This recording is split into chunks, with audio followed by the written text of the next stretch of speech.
Terre d'accueil de femmes yézidis et de leurs enfants, 7 familles persécutées par Daesh sont arrivées il y a quelques semaines après avoir été sélectionnées par l'État français.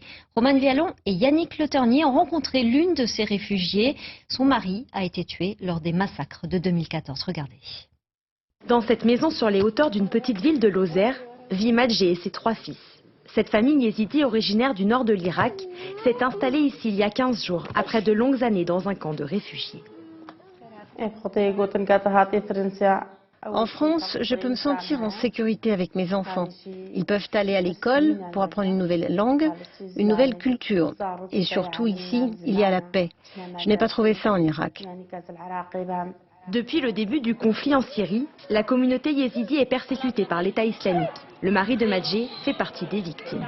Le président Macron décide donc en octobre dernier d'accueillir en France 100 veuves issues de cette communauté et de les protéger des atrocités dont elles sont victimes. Je remercie la France, car ce que je ressens maintenant, ce sentiment de bien-être, je ne l'avais plus ressenti depuis des années. Cette paix retrouvée, Madjé la doit aussi à l'implication de l'association Habitat et Humanisme. Dis qu'il va faire un petit jardin ici. D'accord, avec des légumes.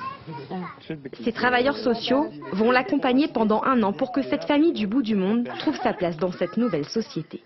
On a l'ouverture des droits à réaliser, c'est-à-dire contacter toutes les caisses, que ce soit les droits à la sécurité sociale, les visites médicales obligatoires en France, la scolarisation des enfants, et puis l'explication, puisqu'il y a un écart qu'on explique au quotidien à ces familles entre les dispositifs irakiens et la législation française. À terme, Madjé devra se débrouiller seul. Un coup de pouce pour effacer les horreurs du passé et tenter de retrouver une vie presque normale. Prochaine étape, l'obtention du titre de séjour.